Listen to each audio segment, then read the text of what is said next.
I love you, Lord,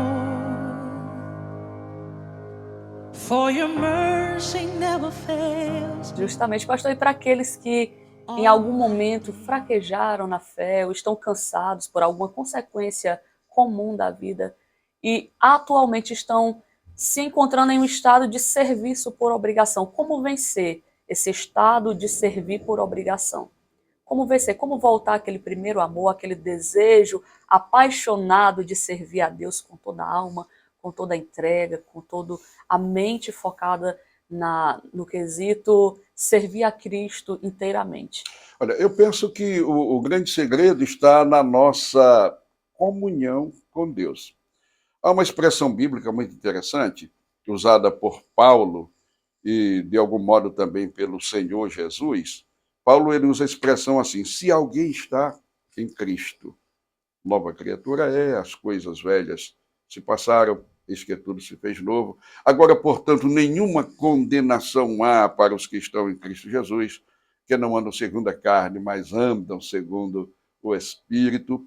E o Senhor Jesus, ele, quando ele faz aquela exposição do capítulo 15 de João sobre a árvore, seus ramos e seus frutos, ele faz ali um comparativo excelente. Ele é a árvore, nós somos os ramos, somos os galhos. E aí ele diz que se alguém está nele, e se ele está neste alguém, nesta pessoa, este dá muito fruto. Quer dizer, se o ramo está na árvore e está verdadeiramente conectado, né, a ponto de receber a vida da árvore, receber a seiva, então, este ramo, ele é um ramo frutífero. Se alguém estiver em mim, eu nele, este dá muito fruto. Aí ele faz a afirmação de que sem ele diz assim, sem mim nada podeis fazer. Então, é possível um cristão, em algum momento da sua vida, ter a sua comunhão com o Senhor interrompida por atitudes de negligências, por atitudes de desobediência, e aí ele deixa de se alimentar da videira, ele deixa de se alimentar daquele que é a fonte da vida. Então, neste caso, vai existir o quê? A ausência da vida espiritual.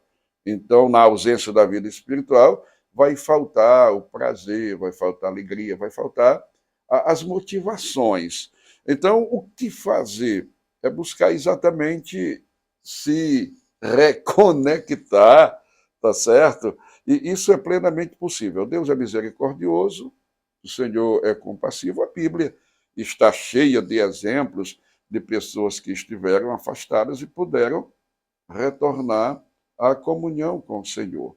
Então, ainda hoje isto é possível. Se uma pessoa está fora desta conexão, fora desta harmonia com o Senhor e, portanto, perdeu a alegria, o prazer de servir, isso pode ser plenamente restaurado. Jesus identificou isso na igreja de Éfeso.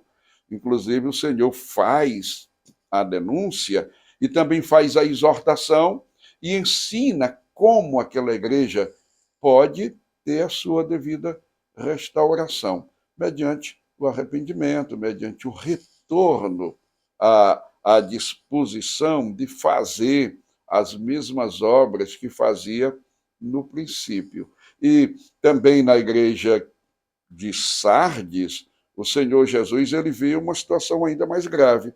O pessoal ali estava numa situação tão fora do plano de Deus que o Senhor considerou morte. O Senhor disse: tens o nome de que vives, mas estás morto. Se dirigindo ao pastor da igreja, que era o representante legítimo daquele rebanho. Então, qual é a orientação que o Senhor dá para que eles possam reencontrar a vida, o fervor espiritual, até para o serviço, claro? O Senhor diz que eles deveriam se lembrar, trazendo à memória aquilo que haviam ouvido e aquilo que haviam recebido. Então, considerando os feitos de Deus, em suas vidas, eles deveriam também se arrepender, então eles receberiam a restauração. Então, é um chamamento de Deus às pessoas que, porventura, estejam nesta condição de uma vida espiritual apagada ou que ela já esteja até ausente, é considerar os feitos de Deus. Um dia Deus operou na sua vida, então ele pode fazê-lo outra vez. Um dia você foi uma bênção nas mãos de Deus, você pode voltar a ser esta grande bênção nas mãos de Deus. Então considere o que Deus já fez por você, o que ele já lhe falou, arrependa-se e volte à prática, volte a esta condição de comunhão com Deus. As portas estão abertas para esta restauração. Então, é assim, o céu sempre vai estar pronto para acolher as orações, os arrependimentos e conceder às pessoas a restauração que precisam. Muito bem, pastor. É interessante para agregar no que o senhor está falando, que é impossível a gente servir ao Senhor e ignorar as pessoas. Existe uma relação com aquilo que é o nosso comportamento vertical com Deus e o nosso comportamento horizontal com as pessoas. Lá em Gálatas 5, 13, 14, diz assim: o servo do Senhor necessariamente serve aos outros. Porque vós, irmãos, fostes chamados à liberdade, porque não useis da liberdade para dar ocasião à carne, sediante servos uns dos outros pelo amor. Jesus já nos ensinava isso, o Senhor acabou até de comentar, falando a respeito das igrejas, mas também quando ele teve uma ligação direta com o pecador, com a pecadora, aquela mulher que foi pega em adultério. Ele foi lá, serviu, deu a ela uma nova chance, trouxe ela para o serviço do reino, e isso é muito forte dentro da nossa realidade de visão cristã, não é, pastor? Com certeza. Então, eu volto, inclusive, a lembrar as palavras de Paulo, quando ele discursa no Areópago, ele diz: Deus não precisa ser servido por mãos humanas, como se de alguma coisa precisasse. Então, o serviço a Deus, ele é oferecido às pessoas. Então, nós servimos a Deus servindo as pessoas. Então, o mesmo apóstolo, que é Paulo, também, escrevendo aos Gálatas, ele faz esta afirmação do dever daqueles irmãos de servirem uns aos outros. Então, nisso também nos faz enxergar a fraternidade. Então, nós precisamos ser irmãos unidos, que reconhecemos o valor uns dos outros, para que possamos amar uns aos outros, ajudar uns aos outros. Essa reciprocidade, ela está muito presente no Novo Testamento, notadamente nas cartas de Paulo. Amar uns aos outros, perdoar uns aos outros, ajudar uns aos outros, levar as cargas uns dos outros. Quer dizer, a Bíblia Sagrada nos ensina exatamente este caminhar fraterno, este viver fraternal.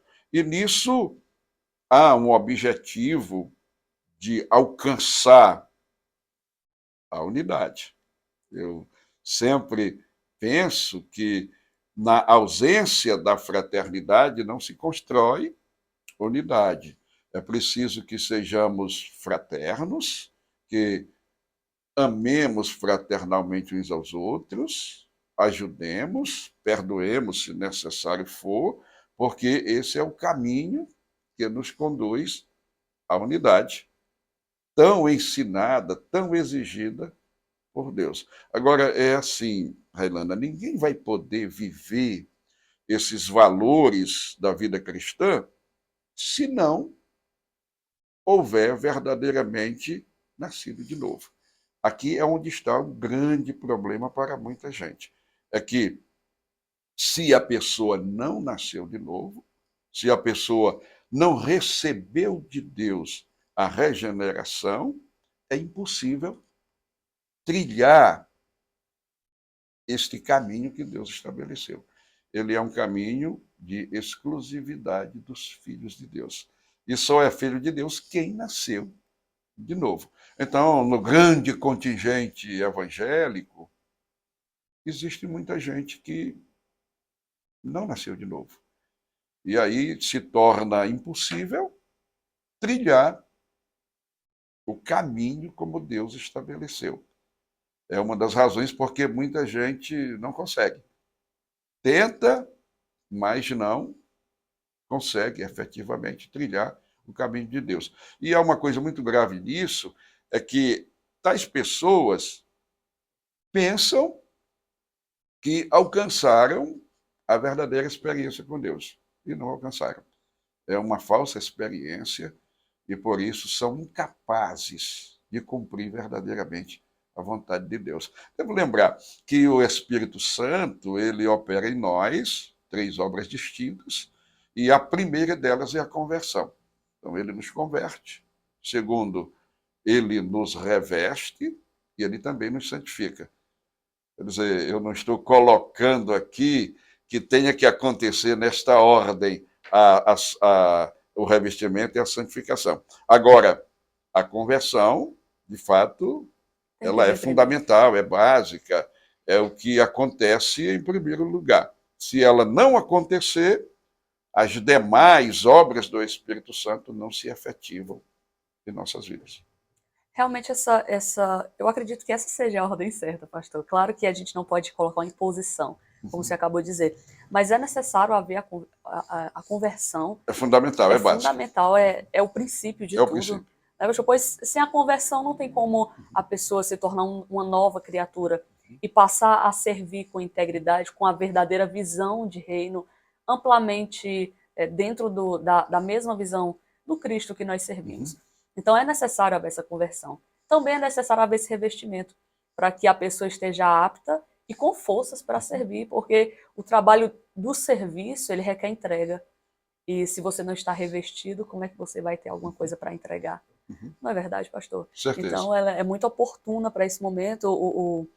Lá, 1 Pedro 4,10 diz assim: servir uns aos outros, cada um conforme o dom que recebeu, como bons dispenseiros da multiforme graça de Deus. Alguns servem com uma qualidade, com alguma visão diferente do serviço de outros. A gente não pode exigir nem um revestimento para que todos sirvam da mesma maneira.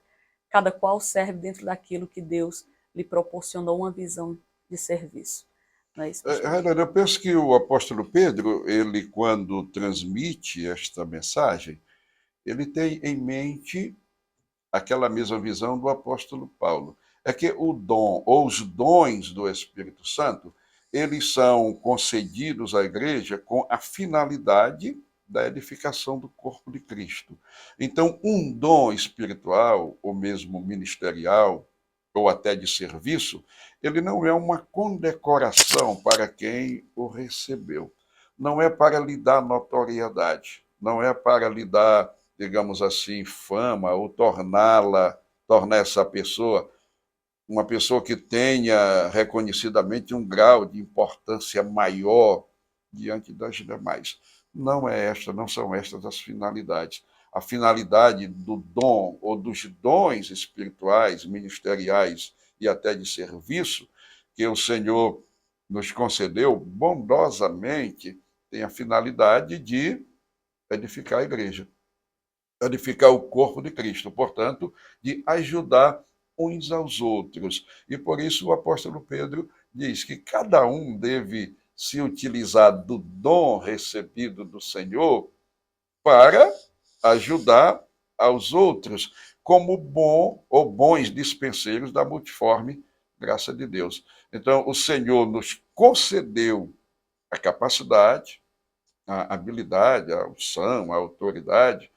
Isso não é para a nossa vanglória.